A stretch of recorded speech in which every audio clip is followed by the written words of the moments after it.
Je sais pas, peut-être qu'on peut se présenter rapidement une première fois pour les premiers arrivés. Donc Thomas, je te laisse commencer. Oui, donc Thomas Martinez, donc je fais partie de l'équipe de JDOM de Madou depuis le tout début de JDOM, donc c'est-à-dire 10 ans. Voilà, je suis plutôt en charge des projets professionnels B2B, donc j'accompagne les clients sur des développements particuliers ou sur de la mise en place de solutions, soit de comptage, soit de pilotage, sur du bâtiment tertiaire, sur du smart city, sur de l'établissement de santé. Donc voilà, j'ai un panel assez large et on fait de l'accompagnement un peu sur mesure de nos partenaires et clients. Voilà, je vais commencer aussi. Donc Pierrick Baron, je suis arrivé récemment chez JDOM, donc en janvier.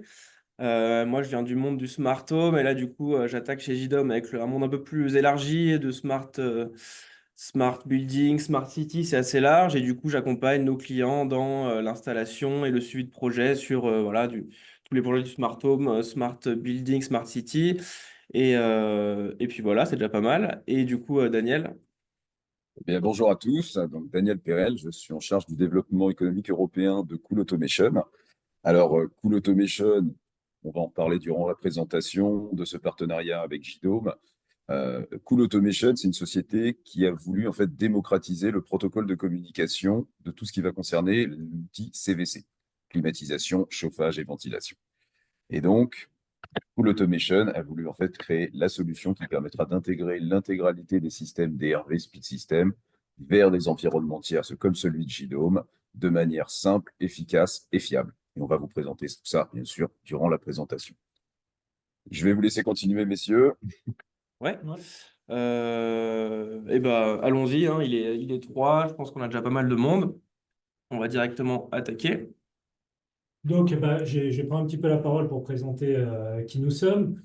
Pour ceux qui ne nous connaissent pas, parce que j'ai vu que dans les inscrits, il y a beaucoup de personnes qu'on connaît déjà. C'est un petit monde, hein, le monde du smart home, où on se connaît tous un peu. JDOM est la solution d'un groupe qui est composé de Domadou, Smart Home Europe et donc JDOM.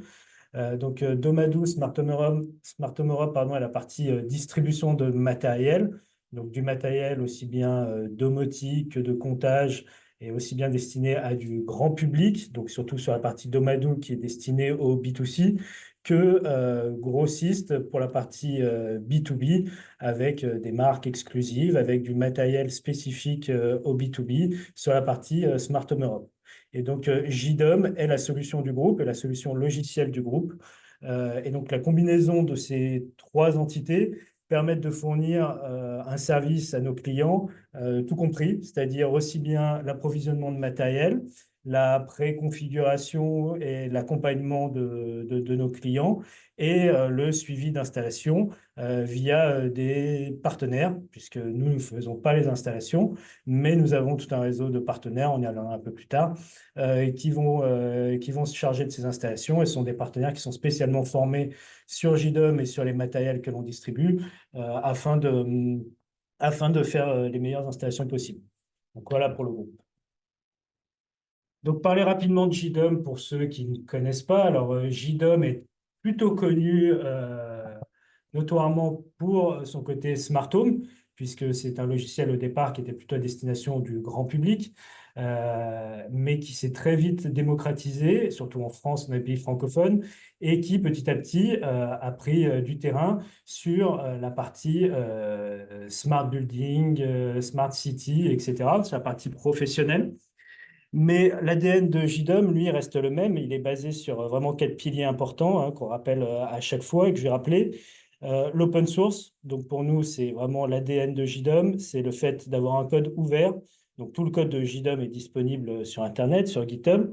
Ça permet plusieurs choses. Ça permet de garantir une certaine pérennité pour nos clients, c'est-à-dire que nos clients, bah, si demain, malheureusement, notre société venait à fermer, la solution, elle continuera à vivre, puisque tout le code est disponible et donc la solution pourra continuer à évoluer, même si la société JDOM, Domadou, etc., n'existe plus. Donc ça, c'est quelque chose de très important, parce qu'on a vu d'autres sociétés malheureusement fermer et donc laisser un peu dans la panade leurs clients. L'autre aspect qui est important dans l'open source, c'est le fait que ce soit participatif.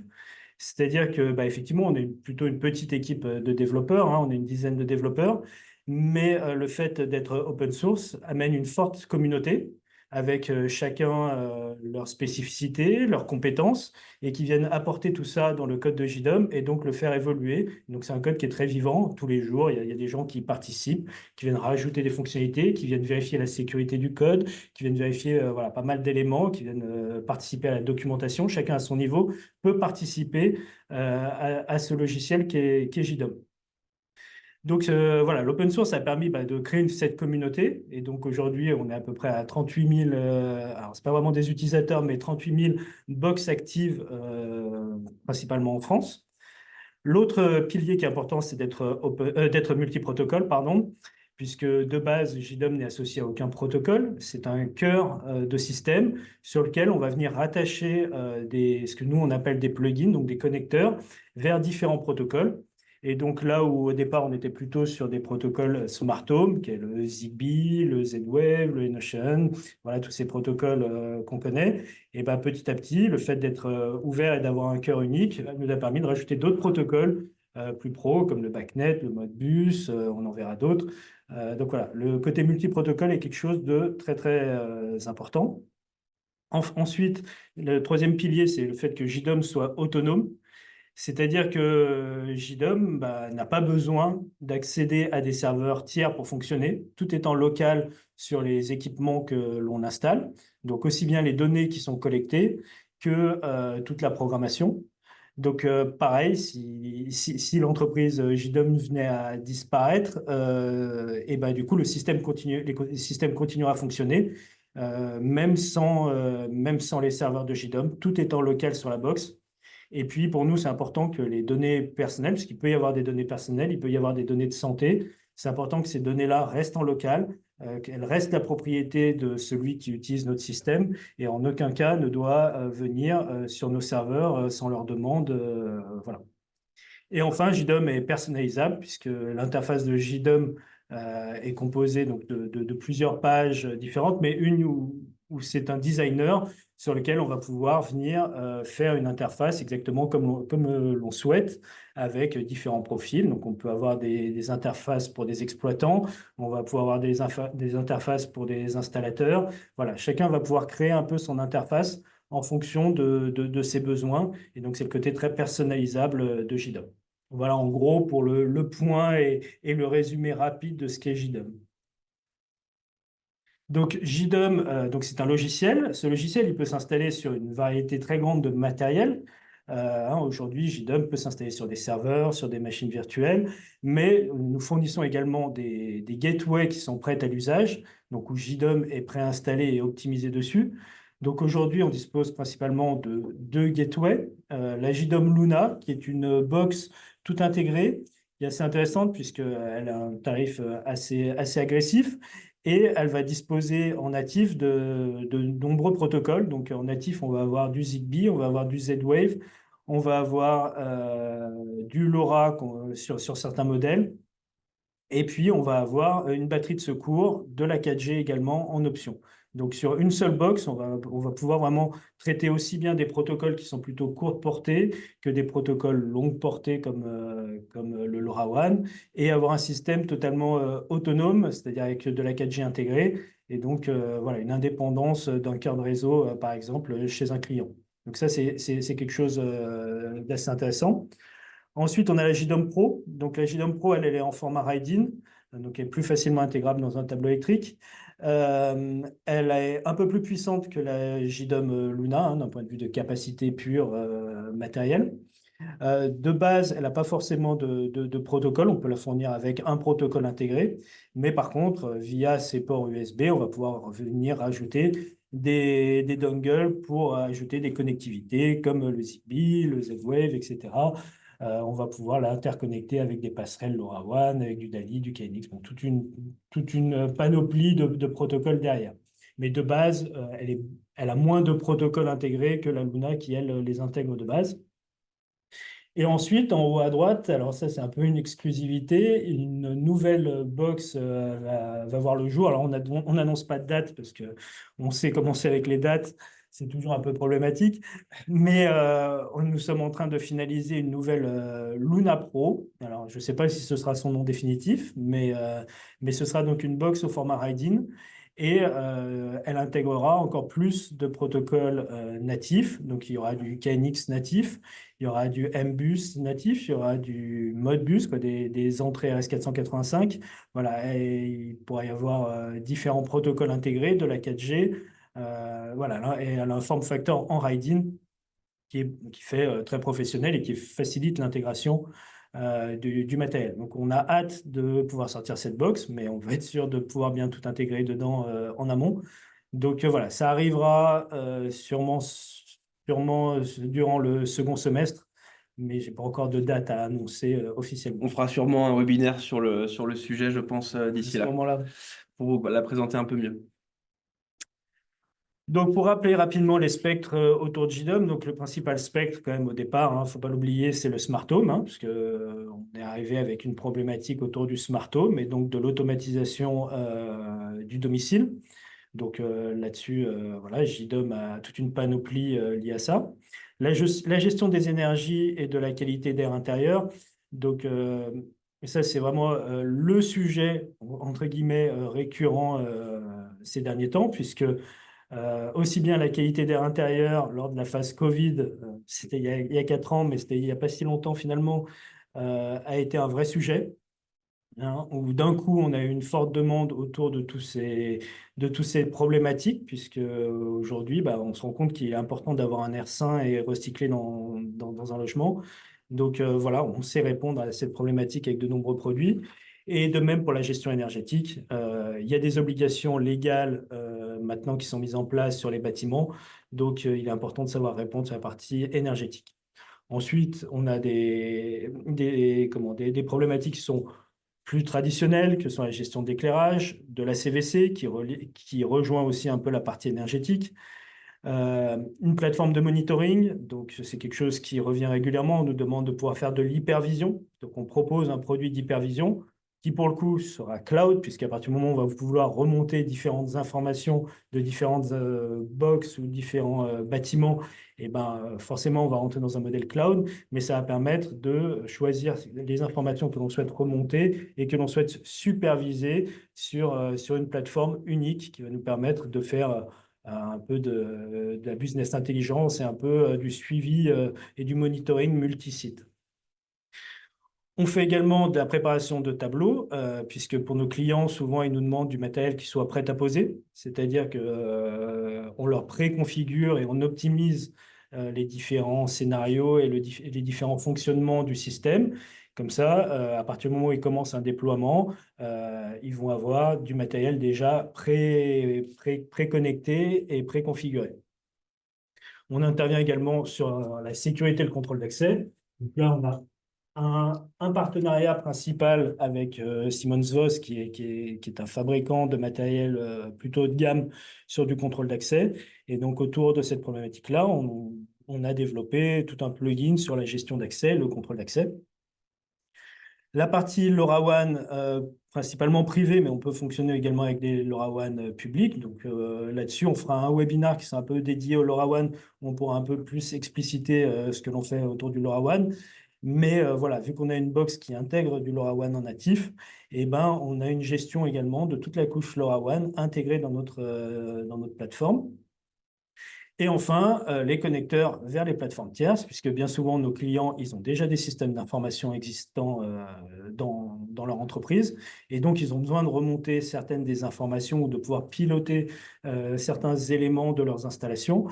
Et donc, la mise en place de ces connecteurs, donc il y a certains connecteurs qu'on a déjà, il y a d'autres connecteurs, puisque l'on va se connecter vers des systèmes d'information propriétaires qui ont été développés par le client, où on va pouvoir les accompagner pour faire du développement à façon et venir intégrer la solution JDOM directement dans leur système d'information pour que ce soit complètement transparent pour eux.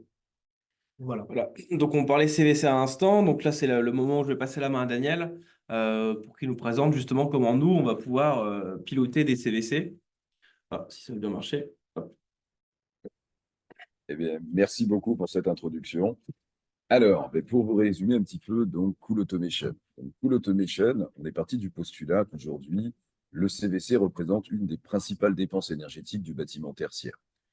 Ces environnements, qui sont souvent de la détente directe, donc des équipements de type climatisation classique, on va entendre par des systèmes qui sont soit centralisés, soit unitaires, donc à savoir les deux technologies principales, à savoir le DRV ou le split system, qui sont certes des systèmes performants, mais qui sont des environnements de communication extrêmement fermés. C'est-à-dire qu'en fait, chaque marque, chaque fabricant possède un protocole de communication qui est fermé, qui lui est propre, et qui donc ne permet pas, ce qui est pourtant un petit peu sommé par la réglementation, de faire de l'interopérabilité. Donc le concept Cool Automation, à travers nos passerelles, a été de pouvoir en fait offrir, à travers une seule gamme de produits, une seule passerelle, le moyen de faire communiquer l'ensemble des acteurs du CVC avec une seule et même passerelle et une seule et même table de communication.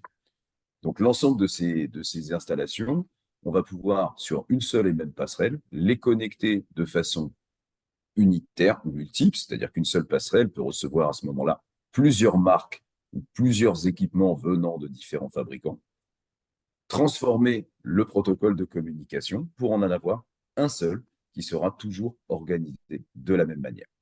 De cette manière-là, on va donc pouvoir recréer en fait cette interopérabilité sur les systèmes CVC et pouvoir les intégrer à un système tierce.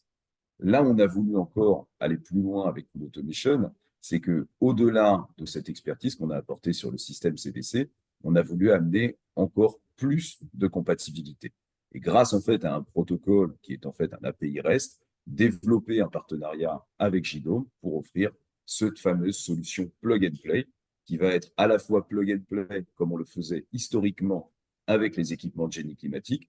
On les branche, les machines scan reconnaissent l'ensemble des unités intérieures, mais demain, avoir un environnement tiers qui, grâce à ce plugin, grâce à cette solution plug and play, va permettre en fait de récupérer dans un environnement tiers qui, lui, pourra gérer l'ensemble des différents postes de consommation du bâtiment tertiaire, toute la partie CVC, qui était anciennement extrêmement compliqué en termes d'intégration, de points, de technicité des passerelles. Donc, comme vous l'avez compris, aujourd'hui, il y a une directive qui est donnée vraiment pour faire des économies d'énergie sur la partie tertiaire. Cette économie d'énergie doit passer de toute manière finalement par l'automatisation et la prise en charge du matériel CVC qui, selon certains cas, comprennent entre 50 et jusqu'à 80-85% de la consommation globale du bâtiment. Donc, de pouvoir les interfacer de façon simple, efficace, fiable et native. Et donc, voilà un petit peu toute l'idée des produits Cool Automation et du partenariat avec Gilo. Parmi les produits Cool Automation, donc, on parlait de deux technologies principales. Le DRV, qui est un système de climatisation centralisé possédant un protocole de communication qui va, lui, donc, s'interfacer avec une de nos passerelles qui s'appellera les Coolmaster. Donc, les deux Coolmaster que vous voyez avec les étiquettes rouges et bleues qui permettent de reprendre nativement les bus de communication de l'ensemble des fabricants.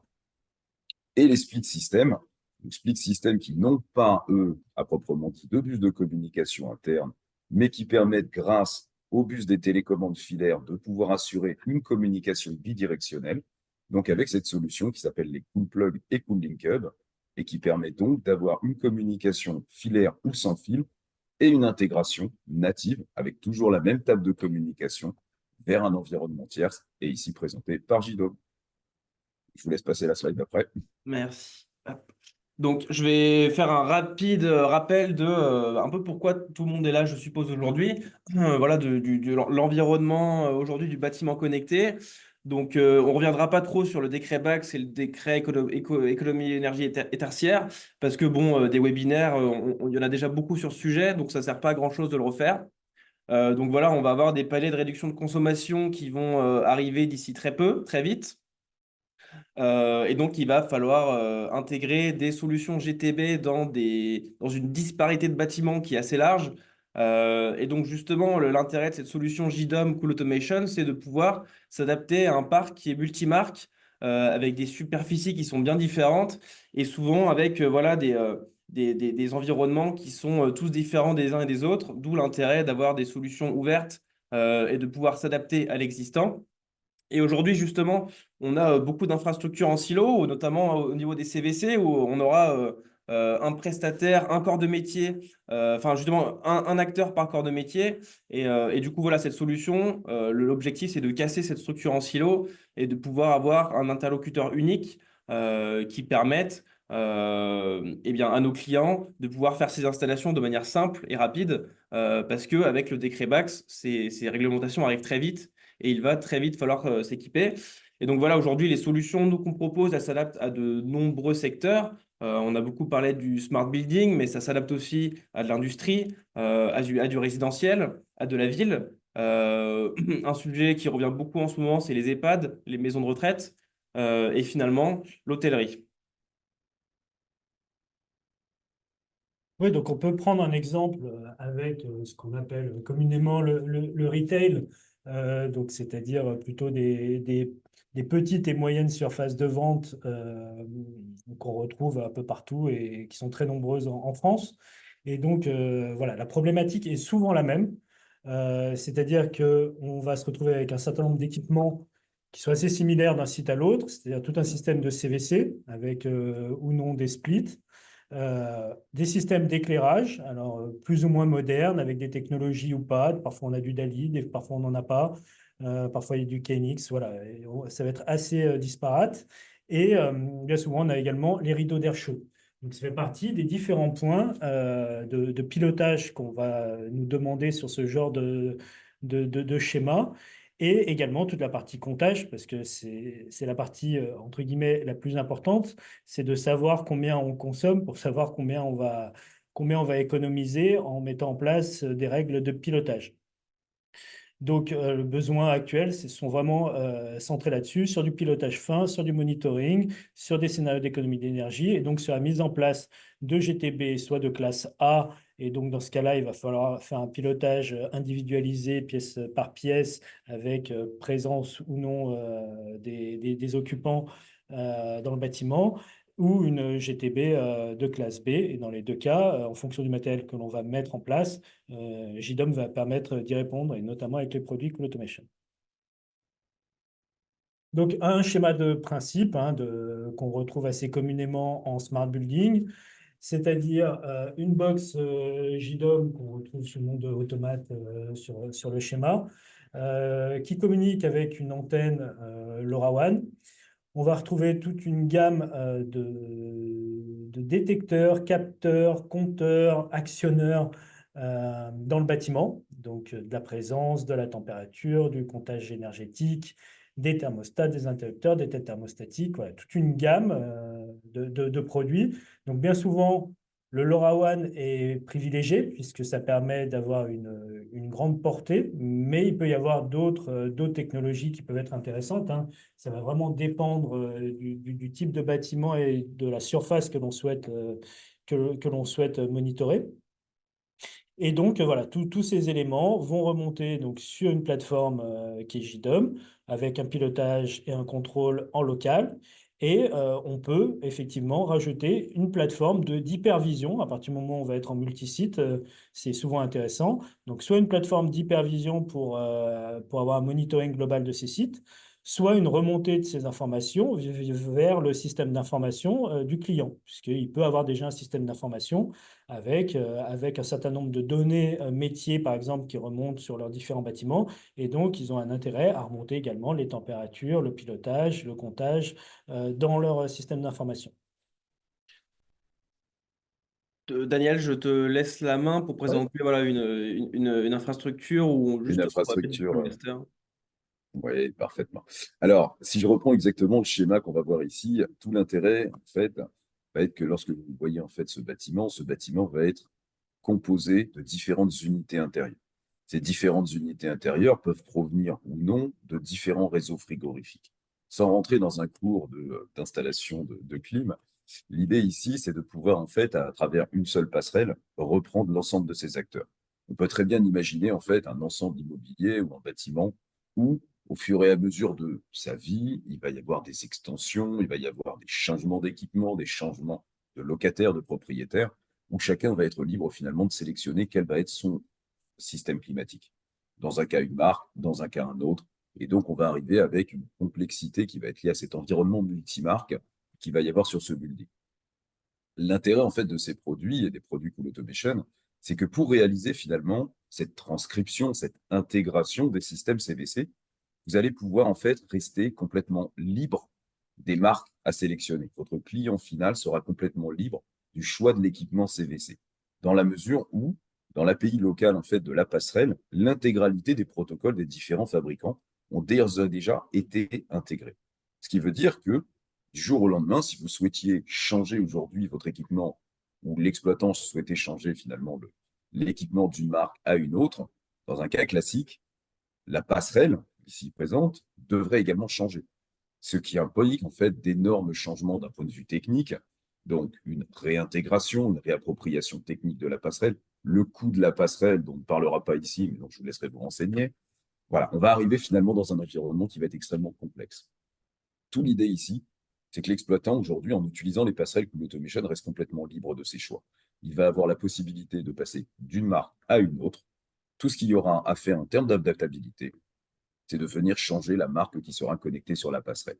Le lien de communication qu'on voit ici entre le Cool Master et l'automate JDOM, ce lien-là restera toujours d'une structure absolument identique.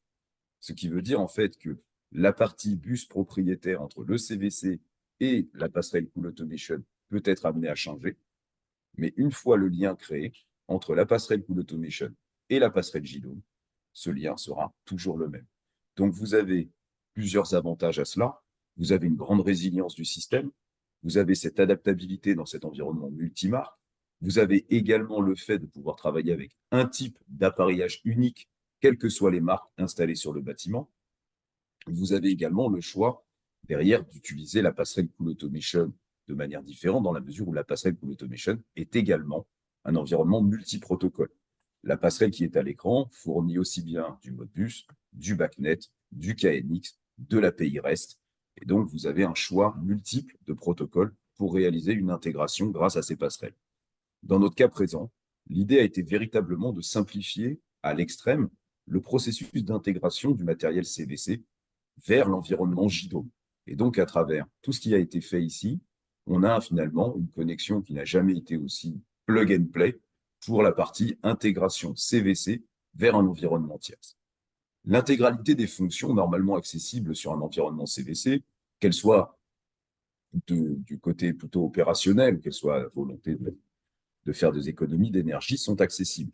Tout ce qui concernera les ajustements de points de consigne, de lecture de température ambiante donnée par l'équipement CVC, tout ce qui va concerner également les changements de mode, de vitesse de ventilation, d'oscillation des volets. Donc, finalement, l'ensemble des fonctions normalement accessibles à une GTB sera disponible sur ce plugin et sera disponible en fait à travers cette interface. Le Cool Master sert également d'écran tactile de backup. Ça veut dire qu'étant donné que c'est une passerelle locale, la température, les ajustements des points de consigne de chacune des unités intérieures peut être fait directement au départ du Cool Master. Bien sûr, la solution JDOM est également une solution locale. Donc, d'une manière ou d'une autre, vous aurez un bien plus un deuxième backup. Vous bouclez véritablement l'ensemble des besoins qu'on pourrait avoir en fait sur la partie CVC. On parlait d'économie d'énergie. On parlait bien sûr que le CVC est un des organes les plus consommateurs. Vous avez aujourd'hui une solution parfaite pour pouvoir intégrer, faire des économies d'énergie, monitorer les paramètres opérationnels, valider toutes les conditions de point de consigne versus température ambiante, effectuer vos propres scénarios pour pouvoir aller vers de l'optimisation opérationnelle et énergétique.